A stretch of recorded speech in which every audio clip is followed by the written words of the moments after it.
Itu adalah bagian daripada apa yang diciptakan oleh Allah, yang sudah ada apanya, yang sudah ada sistemnya gitu loh. Seperti kita main bola, itu kan juga pakai sistem, pakai pola gitu kan. Bagaimana cara supaya kita memenangkan pertandingan. Bismillah, Assalamualaikum warahmatullahi wabarakatuh. Hai sahabat sekalian, selamat datang kembali dengan kami di Terkait TV Channel. Yuk siapkan diri untuk sama-sama belajar bagaimana tentang kajian-kajian motivasi, strategi agar menjadi kaya yang berkah, dunia parenting, dan kisah-kisah teladan untuk kita sama-sama menjadikan contoh dalam kehidupan keseharian kita bersama. Silahkan subscribe dan tekan tombol loncengnya agar dapat terus mengikuti semua kebaikan yang ada dalam Terkait TV channel ini. Yuk tulis doa sahabat sekalian di kolom komentar agar dapat kita aminkan bersama-sama.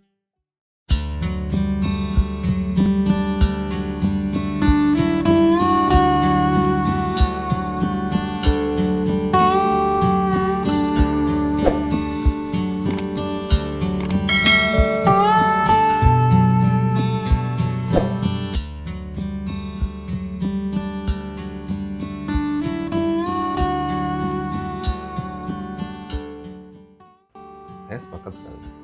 Jadi gini ya, konsepnya kita bukan ke alam semesta. Alam semesta itu adalah sebuah sistem yang Allah ciptakan, yang dimana di alam semesta itu kan ada energi, ada vibrasi, ada frekuensi gitu ya. Jadi kalau misalkan alam semesta itu adalah sebuah sistem yang diciptakan oleh Allah, yang sudah ada SOP-nya semuanya.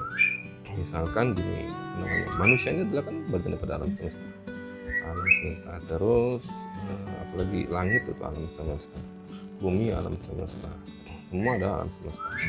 Jadi uang ini kan masuk bagian daripada alam semesta, mobil juga bagian daripada alam semesta. Jadi begitu. Jadi kayak begini, misalkan 1 tambah 1 adalah sama dengan 2. Nah itu adalah hukum yang sudah dipastikan. Itu sama Allah juga seperti itu. Jadi jika antum bersyukur, maka Allah akan menambahkan nikmatnya, kan gitu. Jika antum syukur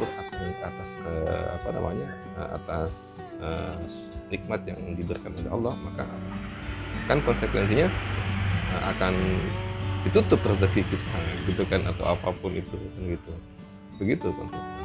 Jadi alam semesta itu adalah bagian daripada apa yang diciptakan oleh Allah, yang sudah ada apanya, yang sudah ada sistemnya gitu. Jadi kita main bola itu kan juga pakai sistem, pakai pola gitu kan. Bagaimana cara supaya kita memenangkan pertandingan, kan begitu. Sama kayak gitu. Jadi di alam semesta itu udah dibuat lah ya kan, keberlimpahan itu ada gitu kan.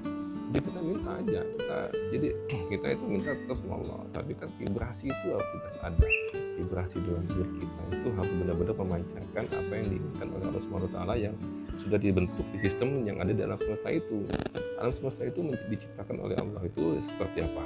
Misalkan kalau antum bersyukur, tidak ada dendam dalam diri, ikhlas gitu kan. Terus tidak suka mengumpat gitu kan. Itu insya Allah keberlimpahan itu dekat dengan antum. Kenapa? Itu frekuensi keberlimpahan itu ada di sana. Bukan lagi frekuensi dan vibrasinya itu ada di sana. Kayak gitu. Jadi kalau frekuensi yang keburukan itu adanya di mana?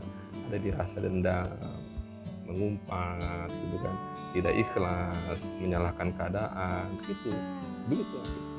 Jadi tetap kita minta kepada Allah, ya Allah, ya kan, kabulkan semua doa-doaku ya kan. Cuman untuk menyelaraskan doa kita itu adalah kita harus menyelaraskan dalam hati kita sesuai dengan konsep atau hukum yang Allah ciptakan di alam semesta ini gitu.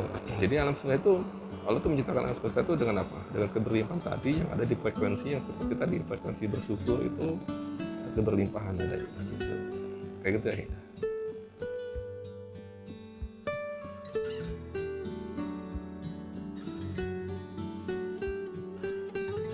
Oh gitu. Jadi gini, jadi kenapa sih kita udah berbuat baik gitu kan, terus udah sholat gitu kan, sudah apa gitu ya, maksudnya udah melakukan semuanya sudah lakukan, tapi kenapa sih doa kita kadang-kadang gitu nggak mudah gitu dikabulkan sama Allah Subhanahu wa taala ya kan? Ya, jadi gini ya sih. Jadi ada sebuah konsep yang tadi yang masih berkesinambungan, masih berada hubungannya dengan alam semesta tadi gitu kan. Jadi alam semesta itu kan punya frekuensi ya, itu kan punya frekuensi yang di situ ada. Jadi gini lah, misalkan kita anggap 1 sampai 100 lah, atau 1 sampai 10 gitu kan.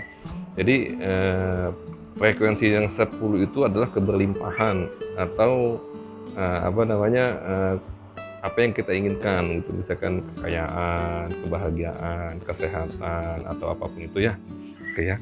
Tapi yang benar-benar itu adalah apa yang kita inginkan dari keberlimpahan itu, atau bahasanya rezeki lah gitu, rezeki yang kita inginkan. Kenapa sih gitu kan?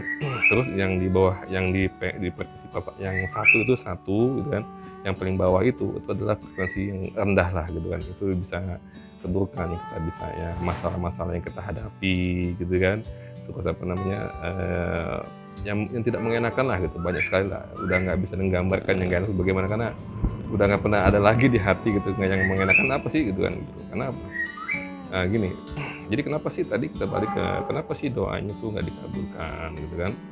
Kerasa kayaknya kita tuh melakukan hal-hal yang baik tapi kok nggak ada balasannya gitu. Jadi gini ya, sebenarnya nggak begitu.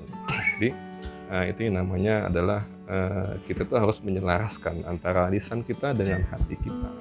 Nah kadang-kadang ini kita tidak bisa menyelaraskan antara hati dan lisan kita dan pikiran kita yang pasti gitu kan. Gitu, ini namanya apa namanya, apalagi kita menyelaraskan tentang frekuensi alam tadi gitu kan. Kita menyelaraskan dalam diri kita sendiri saja kita masih belum mampu. Contoh sekarang gini, ya Allah berikan saya uang 100 juta gitu kan, dalam 1 bulan, setiap bulannya saya mendapatkan uang 1 juta. Oke, antum berdoa seperti itu, lisan antum mampu melakukan itu, tapi hati antum kadang-kadang nolak. Gimana berarti? Masa iya dalam kondisi seperti ini antum punya perasaan kayak begitu?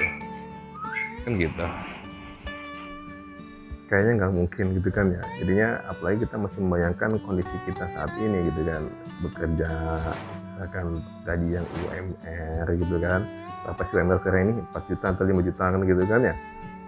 Jadi nggak mungkin banget gitu kan terjadi 1 juta per bulan. Dari mana gitu kan. Jadi yang bekerja saja, apa namanya, yang bisnis saja, kadang-kadang suka berpikir gitu kan, 1 juta kok kayaknya gimana cara dapatinnya gitu kan. Apalagi yang bekerja gitu kan, yang sudah bahasanya itu tertakar lah gitu kan, setiap bulannya itu dapatnya berapa kan begitu. Jadi sebenarnya inilah yang apa ya, jadi akhirnya ada yang memblok gitu loh, ada yang memblok doa kita gitu. Sebenarnya bukan Allah tidak mengabulkan doa kita sendiri yang memblok gitu loh. Ini salah satu kemaksiatan sebenarnya. Jadi antum itu sama aja meragukan kekuasaan Allah lah gitu kan. Nah, itu bahasa simpelnya gitu kan. Kalau antum tuh meragukan kekuasaan Allah, mudah kan memberikan uang 1 juta, jangan kan 1 juta, 1 miliar, 200 miliar pun bisa, karena banyak orang-orang di luar sana itu ya dikasih uang segitu gitu. Kenapa? Mereka lisannya sama hatinya sudah selaras, percaya penuh gitu loh akan keajaiban itu ada gitu. Kenapa? Siapa yang membuat keajaiban itu? Ya Allah Subhanahu Wa Taala. Bagaimana cara mengabulkannya? Karena itu tadi Allah tuh punya frekuensi yang diciptakan di dalam alam semesta tadi. Alam semesta itu apa? Ya ada apa namanya? Ada di situ banyak sistemnya. Ada orang-orang di situ kan. Jadi gini, misalkan manusia itu kan alam semesta, bagian alam semesta. Misalkan gini, kita sudah berfrekuensi yang baik gitu kan, hati juga sudah mempancarkan frekuensi kebaikan, kebahagiaan, terus saling mendoakan gitu kan. Nanti antum bakal ditemukan orang-orang yang sama seperti itu. Itu kan orang-orang yang berkenan berlimpahan juga gitu kan. Nanti mungkin antum akan dihadirkan lagi sama orang-orang yang banyak uangnya di sana gitu kan. Dari akhirnya apa, potensi yang antum punya akan keluar ketika antum bertemu dengan orang-orang seperti itu gitu. Pasti ditunjukkan jalannya sama Allah. Bukan ujuk-ujuk nanti antum minta ya Allah kita datang, bukan begitu. Tapi Allah akan menunjukkan jalannya untuk mencapai itu. Walaupun saat ini kita masih punya hanya penghasilannya 4 juta atau 5 juta per bulan atau 10 juta per bulan begitu, atau sama sekali gak punya penghasilan, itu pasti yang penting antum punya pemikiran atau pemikiran yang positif, menyelaraskan antara hati, pikiran dan lisan. Itu yang paling penting. Supaya apa? Supaya nanti ketika hati antum, diri antum sudah selaras dengan jiwa keberlimpahan, maka nanti keselarasan jiwa antum ini, diri antum ini akan dilempar ke alam semesta, gitu kan. Nanti akan ditulkan lagi kepada orang yang sama, gitu kan, pada orang yang sama, kepada vibrasi, pada energi-energi yang sama, gitu. Uang itu kan energi kebaikan, gitu kan, energi keberlimpahan, kayak gitu, gitu ya. Jadi gitu. Jadi bukannya Allah nggak mengabulkan doa antum, tapi antum sendiri yang memblok gitu, memblok doa itu dengan apa? Dengan ketidakpercayaan, dengan kewaswasan, dengan rasa ragu-ragu terhadap kekuasaan Allah itu. Jadi gitu ya.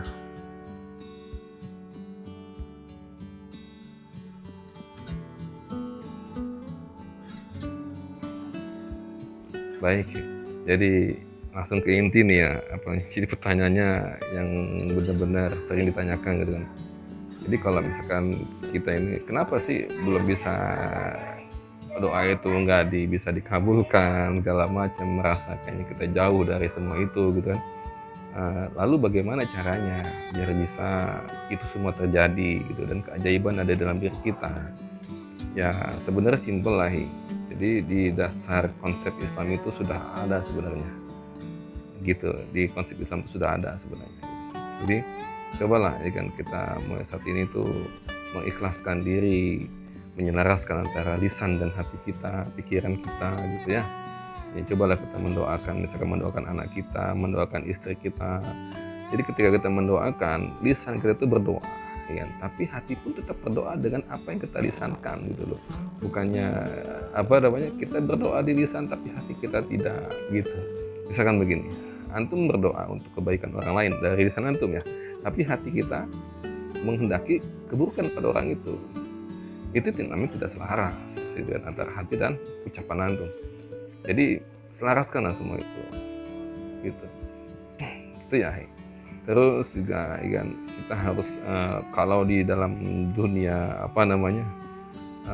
teman-teman yang suka semedi gitu kan, itu mereka tuh kenapa sih mereka suka semedi, kenapa sih mereka suka berdiam diri? Sebenarnya itu adalah salah satu metode untuk untuk mencapai keikhlasan di hatinya, mencari jati dirinya mereka, gitu kan.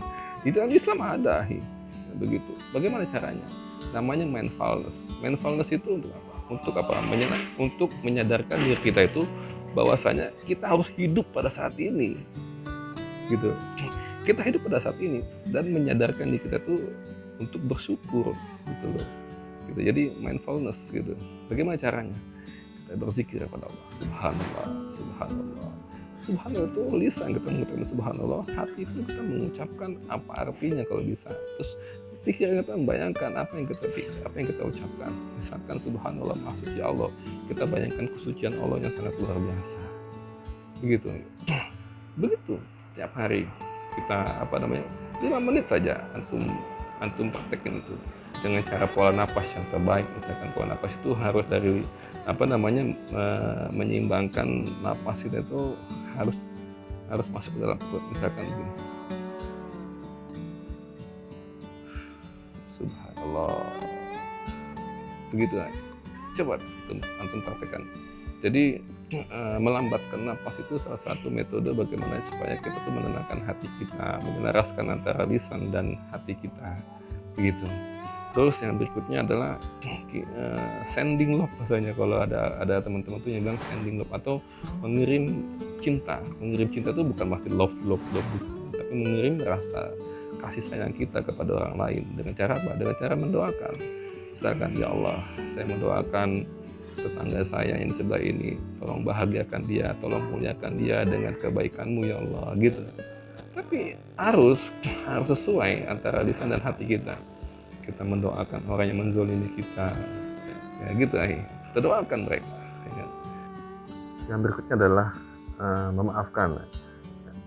Jadi latihlah diri antum untuk memaafkan keadaan, maafkan semuanya, ya. Maafkan orang-orang yang pernah berbuat salah kepada antum, maafkan peristiwa-peristiwa yang pernah terjadi yang telah menyakiti antum, peristiwanya, orangnya, ya kan, kejadiannya, antum maafkan semuanya.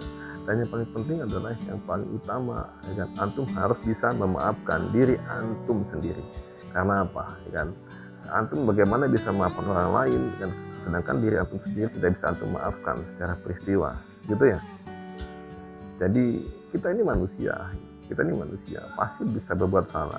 Maka dari itu maafkanlah diri antum terlebih dahulu, ikhlaskan. Karena apa? Allah saja memaafkan diri antum, dengan apa? Dengan tobatan antum. Nah, antum masih menyalahkan diri antum sendiri, kan? Menyalahkan bahwasanya antum pernah melakukan ini kepada ini, begini dan begitu, kan? Antum maafkan itu. Itu kejadian itu kan sudah diizinkan sama Allah. Untuk apa? Untuk antum beristighfar dan tidak mengulangi kejadian-kejadian itu lagi. Gitu, Ai. Oh iya, baik, Ai. Ada satu hal ya yang Anda baru ingat nih. Jadi apa namanya? Satu hal ini sangat benar-benar membuat Anda itu berpikir banyak sekali gitu kan. Kenapa sih? Gitu? Kenapa sih doa kita selama ini tuh kayaknya nggak pernah Allah ijabah gitu? Kenapa sih? Gitu? Kenapa? Gitu? Katanya Allah itu maha mengabulkan doa gitu. Nah ini yang kadang membingungkan kita gitu. Tapi begini, pernah nggak sih kita berpikir bahwasanya rezeki yang Allah kasih itu sebenarnya seperti air hujan turun dari langit, gitu kan. Air hujan turun dari langit itu kan deras banget ya, gitu kan. Dan itu tidak akan ada yang bisa, tidak mungkin orang itu yang, kalau misalnya kita lagi mandi hujan itu tidak mungkin orang itu tidak kena air hujan, kan begitu ya kan. Tapi kenapa ada orang-orang itu yang tidak kena air hujan padahal dia mandi hujan? Ada nggak orang yang nggak kena air hujan ketika dia mandi hujan? Hujan-hujanan di luar gitu loh. Ada nggak? Ada. Siapa mereka? Mereka itu adalah orang yang memakai payung, payung ya. Ketika kita pakai payung akhirnya apa? Badan kita kan nggak kena air hujan. Nah gitu. Nah makanya apa? Ketika ada payung ini, kita sebutnya adalah apa? Payung itu adalah dosa. Dikit lah. Jadi dosa ini nggak sembarangan ya. Dosa ini yang akan menutup rezeki kita gitu, yang tidak bisa Allah kabulkan doa-doa kita.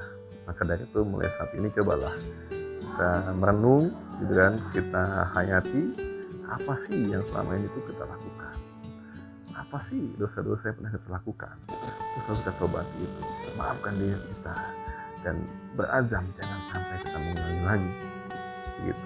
Dosa besar kita, dosa kecil kita, mohon ampun kepada Allah gitu, dan tinggalkan aktivitas dosa itu.